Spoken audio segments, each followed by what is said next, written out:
also go on Greenville Tech's. Well, I tried talking to people yesterday about that business law class, like the prereq, and they sent me to an advisor and she didn't answer, and then they sent me this guy, like services guy or whatever, and he was like, you should go to the campus and talk to somebody in person, it'd be better to talk to campus. I lost my train of thought already. We're off to a good start. It's been a while since I've looked at it. I can't remember exactly where it is, but.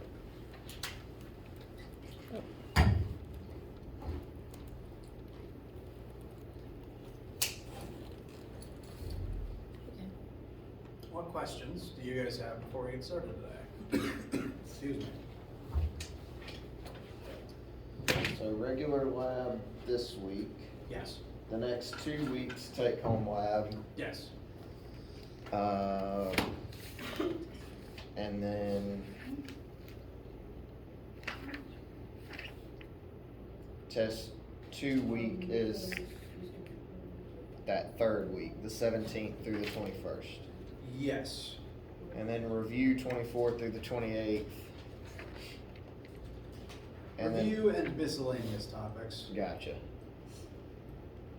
I was just trying to make sure I was on the same page. Yes. And I'm a very visual person, so here's a visual calendar. This week, normal. There you go. Next 2 weeks, take home lab, since Easter break is interfering with the lab meeting. Week after that is currently the planned week for test 2. Okay. Which will be on the 2 sections of pressure we've just finished, 2 sections of heat and thermodynamics that we are about to start. All right. Gotcha. Similarly, since we're kind of going to be switching gears now from pressure to heat, any questions about any of the pressure materials, say the notes or concepts or the homeworks and stuff?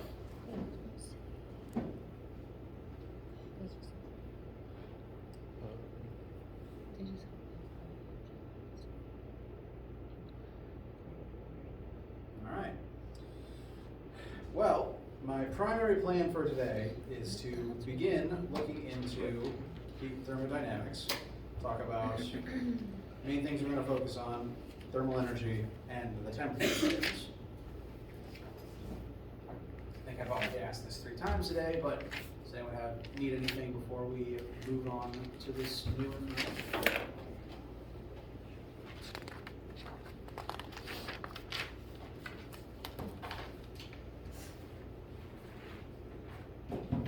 Yes. Can fire have a shadow? Ooh.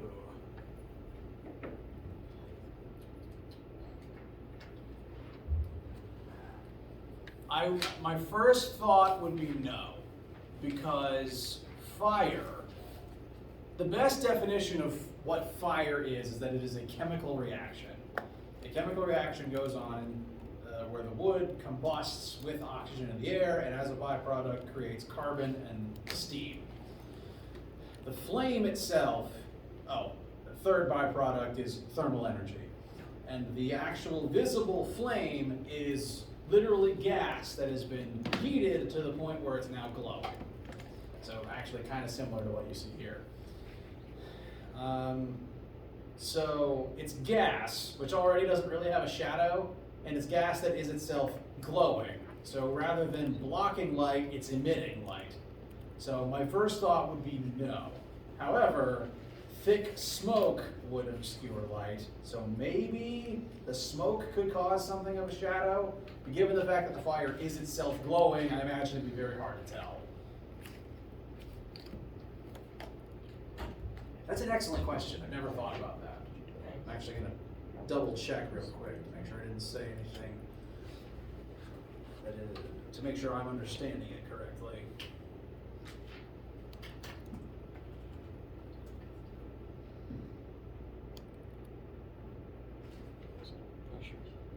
Okay. If fire has a shadow, it's because of the smoke. The smoke has a shadow, but not the actual flame, because the flame is just air that is hot and glowing. But the smoke can. So if you consider the smoke to be part of the fire, then by that definition, yes. But only because of the smoke and the soot and the logs. It's a very interesting question. Thank you. You Thanks, can- I looked up hard physics questions and that was like number 3. I appreciate discussion along those lines, so. What about burning snow? Burning snow? Like Okay, if you take a so- blowtorch to a pile of snow and it doesn't melt. Is that Okay, if possible? snow doesn't melt when blasted by a blowtorch, my first question is it actually snow? Now, if the snow was cold enough, like say 10 Kelvin, it definitely wouldn't melt immediately. Of course, you also would be dead. Apparently, if you put a blowtorch on snow, it turns black on top and then it doesn't melt because it automatically turns into a vapor. Apparently. Okay, so you got me on technicalities there. Yes, it does not melt, it vaporizes. And the black stuff would probably be residue from the blowtorch itself. It's unburned butane. Yeah. I just saw that last night. No, that's also very interesting. Yeah. Thought it was pretty cool. Chief, can we only take the chapter 5 and 6 quiz one time? I was asked about that earlier. I assume that particular assignment has the wrong grading settings, which means I just need to change it. Yeah. Trying to get the check. I may as well do that now before I forget. There we go. Switching it to multi-take quiz. Out of all of my assignments, some of them wind up with the wrong settings, and for that I apologize. It's now set to multi-take, so you should be able to take more than one attempt.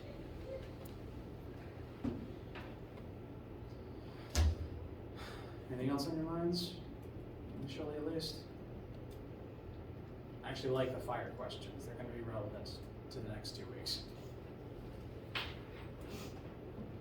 All right. Now, we're switching gears from pressure to heat and thermo, and that may feel like a random change, but I promise it's actually not. So I'm going to give kind of a segue section here. Past couple of things we've talked about in terms of pressure have been under the umbrella of fluid dynamics, which is to say, if you exert pressure on a fluid, it tends to flow. And the last two things we looked at, namely Pascal's principle and continuity equation, are specifically about how fluids flow as a result of pressure. And all fluids do flow when exposed to pressure, be it liquid or gas or even plasma technically. But there is a bit of a difference between how there can be a difference to how liquids and gases respond to pressure.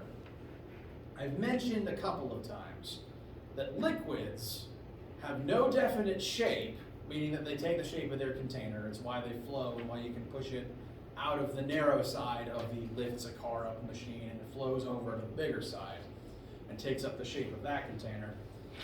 But liquids do have a definite volume. Meaning if you compress a liquid, it doesn't usually ever change size. The volume of water inside of this compressed system remains constant, and that's kind of contingent on how it works. You need that volume to remain constant so that if you expel volume out of this side, it goes to the other side and raises the car. And that's why we tend to use liquids in systems like this for hydraulic systems, because the liquid does not compress. However, gases do compress. Gases have no definite shape and no definite volume. Their volume depends additionally on the current pressure the gas is under and also the gas's current temperature.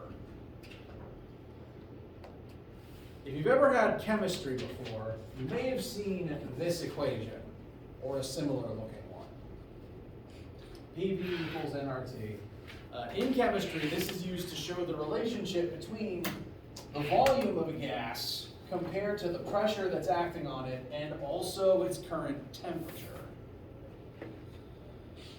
Remember, I've said a few times in past weeks how helium tanks from party stores, but even including like just oxygen tanks for medical and scuba purposes, and even just aerosol cans all have large amounts of gas compressed to a very small size such that they fit inside the container. That can only happen because a gas's volume depends on pressure, whereas a liquid maintains volume regardless of pressure. It just flows out of the way. Whereas the gas can actually shrink when you pressurize it. And that's why large amounts of gas are able to fit inside those canisters. However, volume of gas is also dependent on its temperature. And this is why you never want to throw a pressurized container into a fire, because the gas is going to want to expand. It's going to increase in pressure as it heats up until it, explodes. Like shoot a propane tank. Yes, shooting a propane tank, or again, putting any pressurized thing in a fire. That can honestly even include cans of soda and just cans of beans. Because if you put those in a fire, the contents will heat up and expand and then burst out of the can.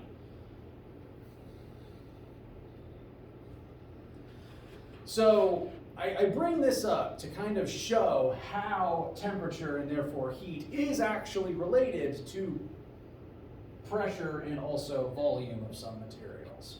So there is some connected tissue here. And the reason that all of this happens is because of a new type of energy, not really new, called thermal energy. Way back in chapter 3, when we first started talking about and calculating different types of energy, things like kinetic and gravitational potential,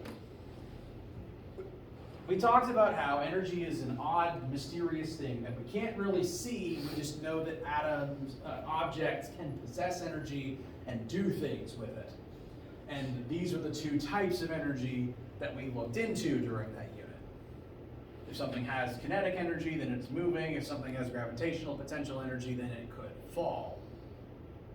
Both forms of energy, in addition to a lot of other types of energy existing, like electrical, chemical, nuclear.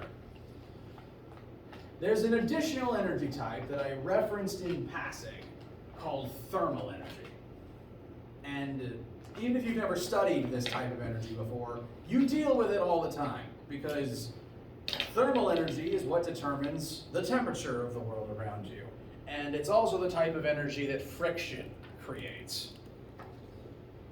Way back in chapter 3 again, I mentioned how pesky friction can be, because it takes away mechanical energy and doesn't destroy it, but just sends it somewhere else into a form we can't see or use. That's the form. It's why when you do this, your palms warm up. That's literally friction taking kinetic energy out of your hands and turning it into thermal energy inside your skin. So for a vast myriad of reasons, thermal energy is everywhere. But we don't consider it to be a mechanical form of energy because it's not really doing anything. It's just kind of there, making things hot. If you hit the brakes suddenly in your car, the friction takes kinetic energy away from the car and turns it into thermal energy in the road, but it doesn't really help you once it's there. It's just making the asphalt hot and melting your tires. So for that reason, we don't consider thermal energy to be a mechanical form of energy, just to say that it's not really doing stuff. It's not really doing physical tasks for us. But it is everywhere in the universe simultaneously. At no point have you ever been in an area where thermal energy does not exist. So thermal energy exists, matter can possess it. And the question then is, what does matter do when it has thermal energy? Because when matter has other forms of energy, it usually does something with it, like move or be able to fall. When matter has thermal energy, that makes it hotter, and that also has the effect of making its atoms move faster. Thermal energy is really hard to measure because, unlike kinetic energy, for example, where you can just see something moving and measure how fast it's going, thermal energy is a lot more subtle in that it's subatomic in nature. Yet you can still tell if something is warm, and if it's warm, it has more thermal energy than normal, but rewind, finding words. When matter possesses thermal energy, that energy is stored inside of the atoms, molecules, subatomic particles that comprise it. And when those particles have thermal energy, they use it to dance. They use it to bounce around all over the place. And the hotter something is, the more its particles are randomly scrambling, as opposed to something colder that has less thermal energy, and therefore its particles aren't moving as much. The reason this happens actually relates back to kinetic energy, because secretly, thermal energy and kinetic energy aren't actually all that different. When matter possesses kinetic energy, it's going to move, as per what this formula says, Ke equals 1/2 mv squared. So a lot of types of energy, when given to matter, cause motion. And the same is actually true of thermal energy.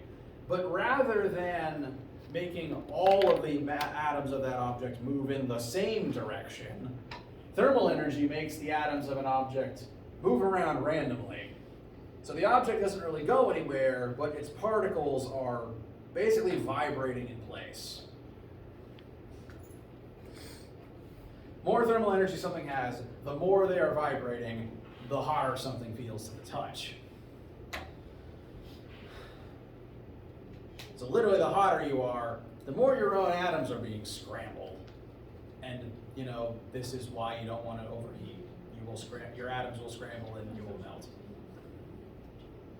That's a bit of an oversimplification, but I'm not wrong.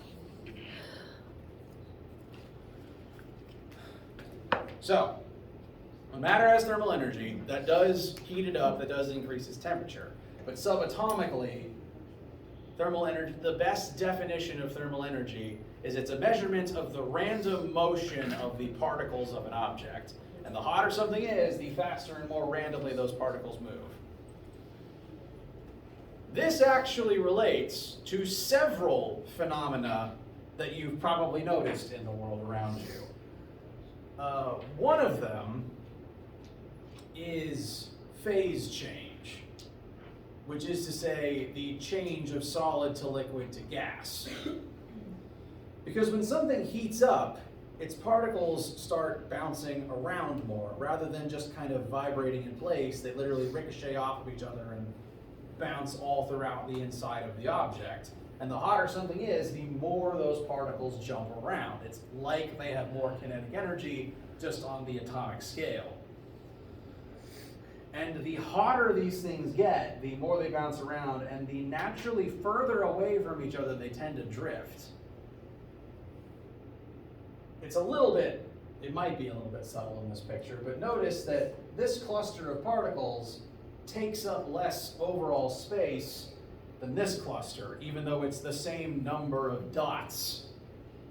That's because the moving ones naturally have spaced apart and take up more volume.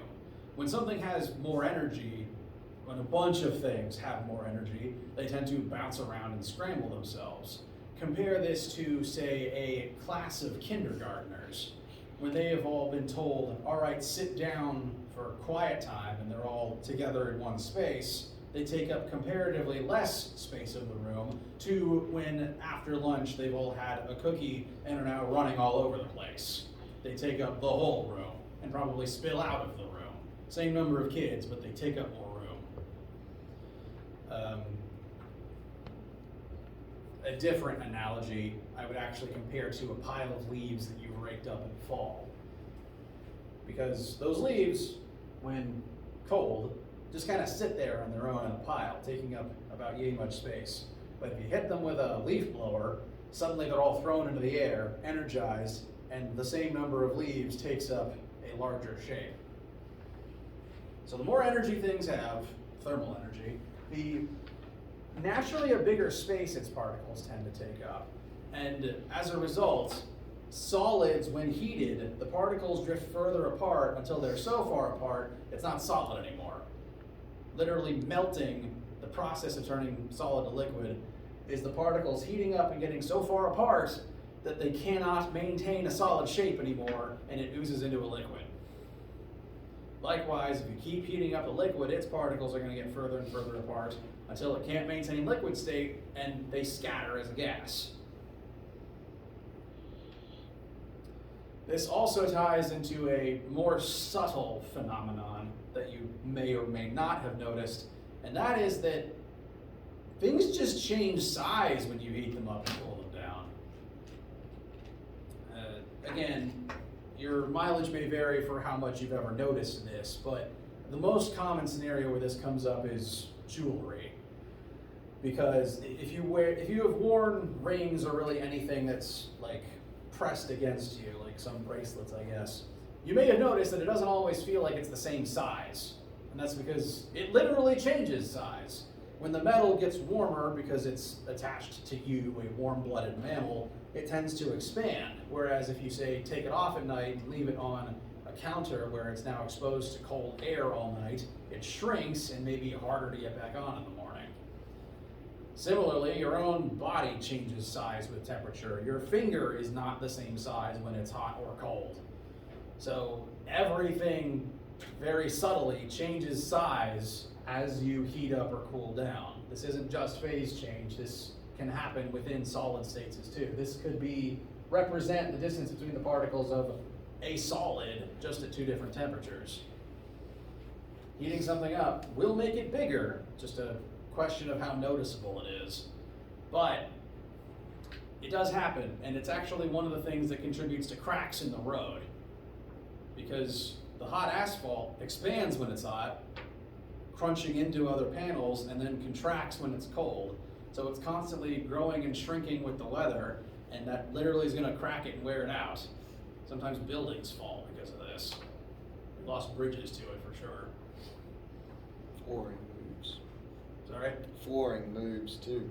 Flooring, yes. We had a customer install his own baseboards, and he nailed the baseboards into the floor, Oh boy. not leaving any room for expansion. And then he calls us mad because his floor's buckled. We're like, bro, What season were they installed in? Probably fall, Okay. and then I don't know though. I'm not sure. It's been a while. Point is though, they got expanded and shrunk and warped. Well, I think let's see, it probably would have been cooler when he installed them, and then During summer, they would have expanded, right. probably buckling upwards. They had and nowhere then to go.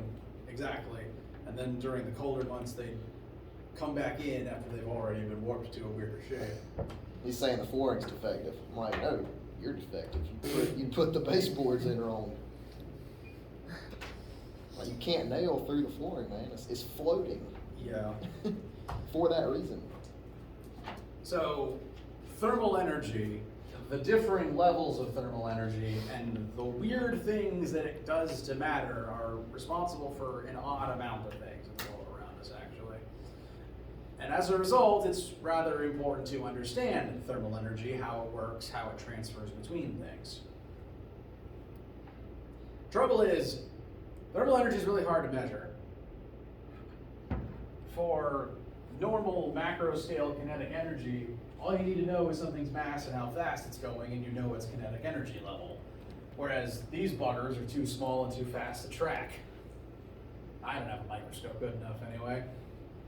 So it's kind of hard to just inherently know something's thermal energy level by looking at it, or even by touching it.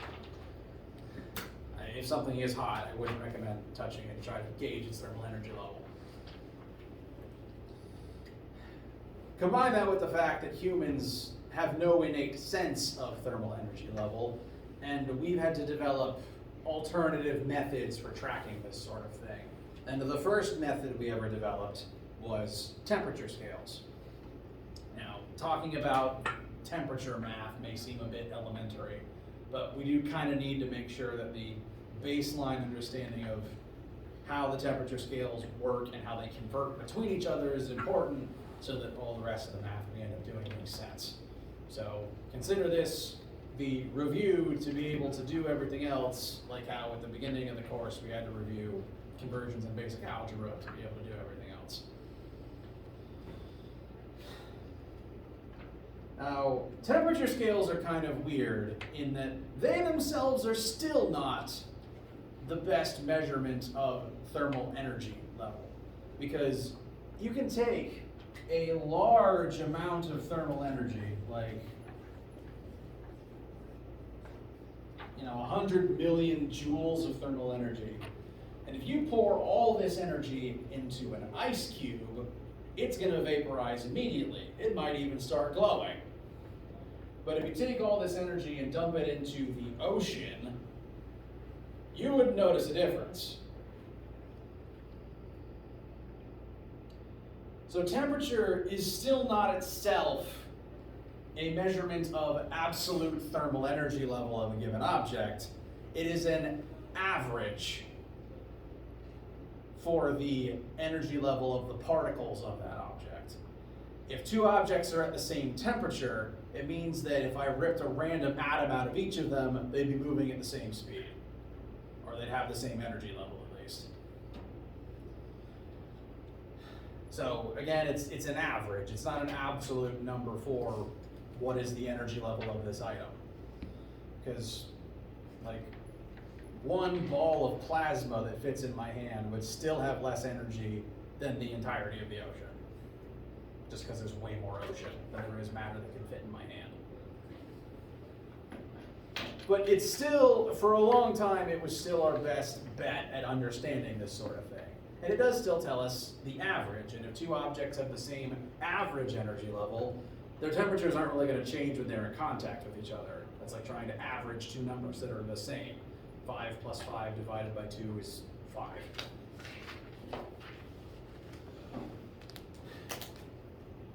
So it's important to understand that thing about temperature. It's a tool, but it's still not an absolute metric for thermal energy. And further complicating things is that over humanity's illustrious career of studying science, we went and invented at least 3 different temperature scales. At least 3. I guarantee there's more that aren't super commonly used in this class. Centigrade comes up once in a blue moon. But the 3 most common scales used on this planet are Fahrenheit, Celsius, and Kelvin, each named after the scientist who pioneered them. And each of them are wacky in their own ways. And since they all come up, we need to understand how, like, the math that exchanges between all of them. But looking at this list, real quick, guess which one you think we're going to use most? Kelvin. Kelvin, correct. Isn't that used to measure like color temperature though? Come again? Like for light bulbs. Oh. Well, most sciences like Kelvin for a specific reason I will get into shortly. However, most Americans probably like Fahrenheit because it was invented first. I believe in the 1800s, a man by the name of Gabriel Fahrenheit invented the Fahrenheit scale. And good old Gabe, bless his heart, based the scale around water. Most of these scales are inspired by when water freezes and boils, just because as far as humans have historically understood temperature, those are the ones you tend to operate most around. When is the lake gonna freeze versus when does my food boil? Those are the 2 points that people have historically cared about, so the scales were developed around those 2 points.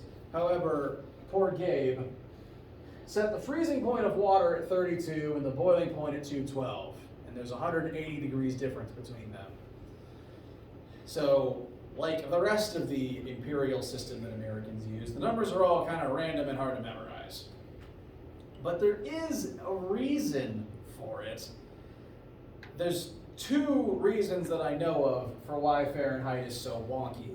The first is that Mr. Fahrenheit was a Norseman, meaning that the water he was testing was icy, salty slag water from a Scandinavian harbor.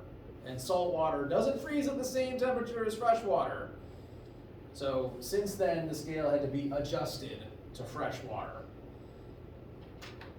I mean, how did he pick the number though? I mean, I know it's mercury in a thermometer, which he probably used, but That too, yes. what did he say? Just, oh, this is going to be 32, and then way up here is going to be 2. Like, how do you pick the numbers? I don't entirely know. I don't think he didn't pick 32. He chose a number for the freezing point of that salty slag water that he was working with.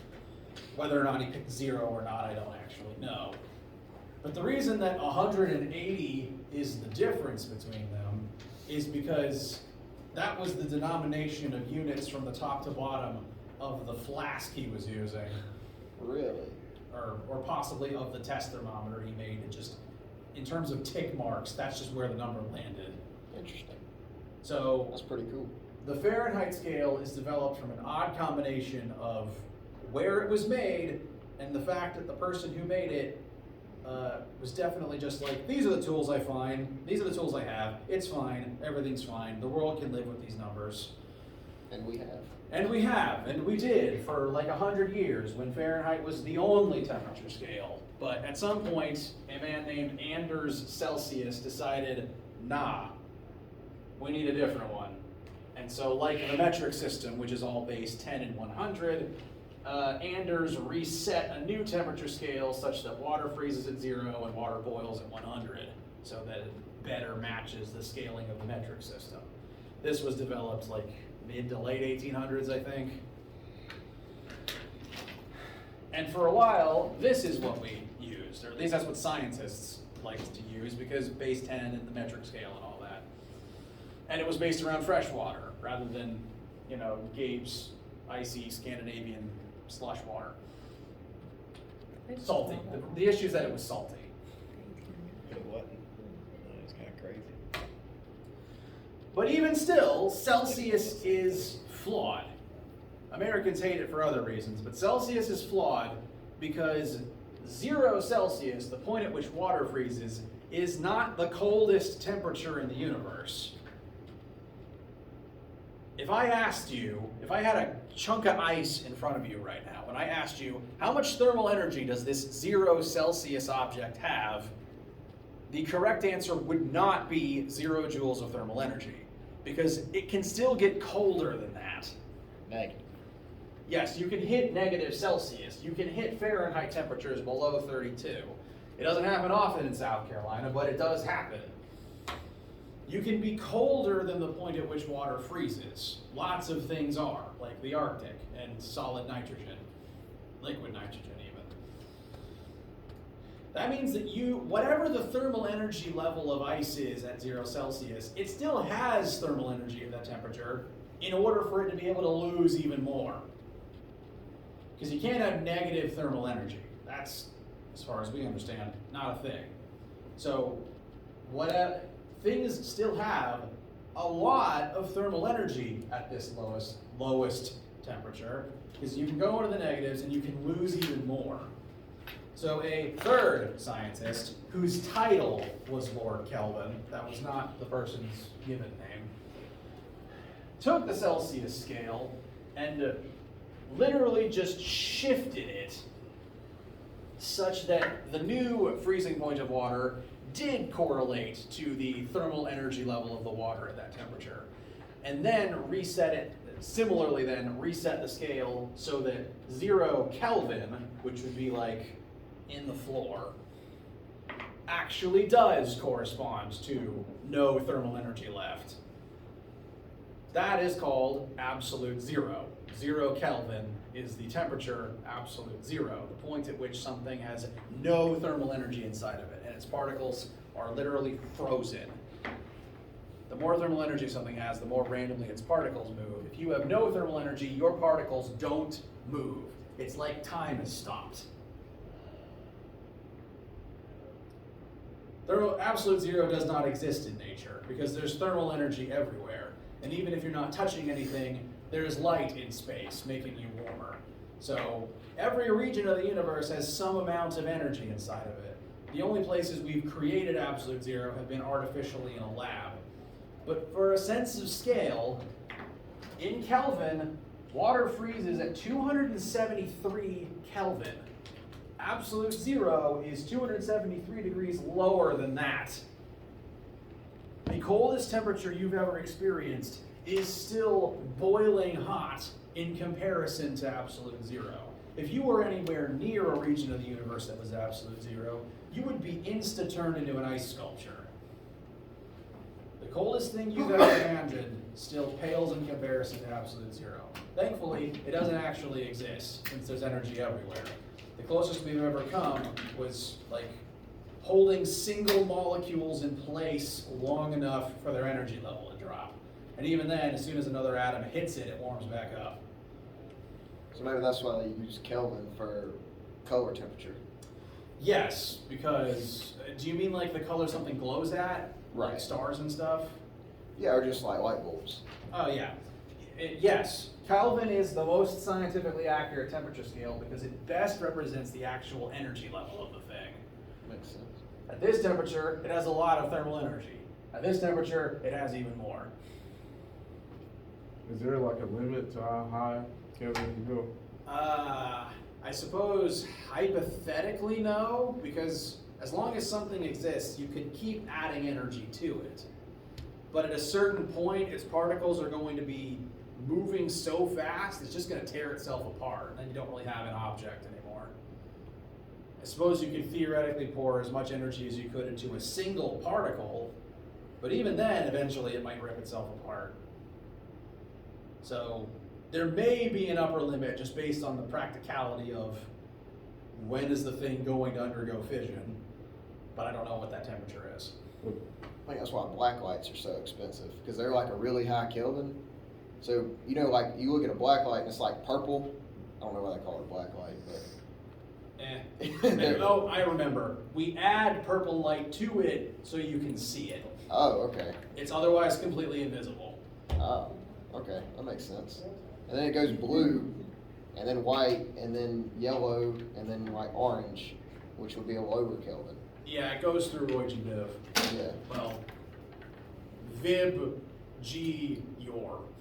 Yeah, kind of. I guess. I don't know. That's messing me up right now. So, for all these reasons and more, we're going to use Kelvin mostly in this class. And since Achieve likes to give you units that you need to convert, you need to be able to convert pretty much all three of these scales into and out of the others. So, formula time. These are the formulas used to convert Fahrenheit into Celsius, and likewise Celsius into Fahrenheit, and then separately Celsius into Kelvin, and vice versa. If you have a Celsius temperature and want to turn it into Fahrenheit, because if you were raised in this country like me, you do still tend to think in Fahrenheit.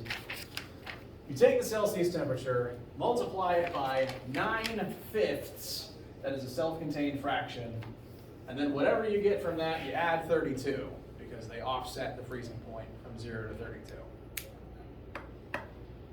If you wanted to reverse that process, say take a Fahrenheit temperature and turn it into a Celsius temperature, you could use the same formula and employ algebra, but I've also pre-written the other version right here.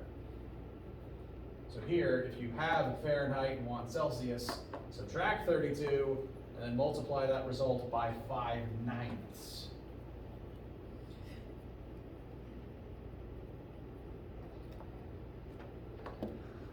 This conversion between Fahrenheit and Celsius is, I think, the trickier of the two to remember. Just because of the 5/9 is very arbitrary. The Kelvin to Celsius one, I think, is a lot easier to remember because it's simply adding or subtracting 273. If you have a Celsius temperature and want to turn it into a Kelvin temperature, literally just add 273. 0 Celsius correlates to 273 Kelvin. Likewise, if you have Kelvin and want Celsius, subtract 273. If you have Fahrenheit and want Kelvin, do these one at a time.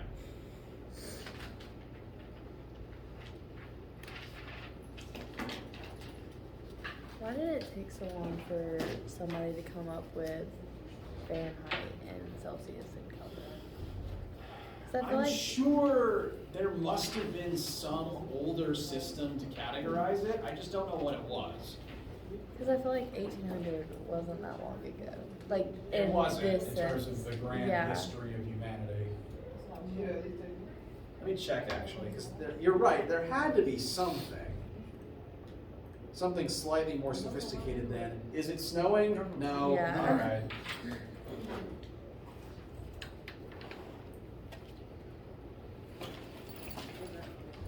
I mean, would it have to do with that, like, because they had like a certain calendar too. There was That no was like- specific scale for temperature before Fahrenheit. Galileo did invent something called a thermoscope in 1600, basically. But that didn't tell you temperature, it just told you if something was getting hotter or colder. So, as bonkers as the Fahrenheit scale is, Gabe invented the first one. And who knows where we'd be without that. Go Gabe. It is Gabe, right? I didn't get those names backwards. Hey, we're sticking with it, I like it. Daniel Gabriel Fahrenheit. Correct. Polish. He's Polish.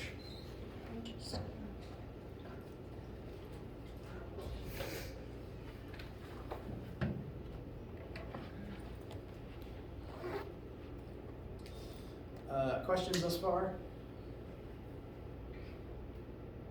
All right. What's the lab gonna be on? This week's lab is pressure and buoyancy. Next week's take-home lab will be on this heat information. Today was just the basics, what thermal energy is and how we use temperature to measure it. Friday we'll talk about how to actually determine thermal energy level, and then next week's lab, take-home lab, will involve how we use that to realistically determine things around us. How you guys feel right now? All right. That's everything really for today. Next time, we again will use temperature, talk about how to actually use temperature to find thermal energy level, and I'll see you guys then. Have a good day.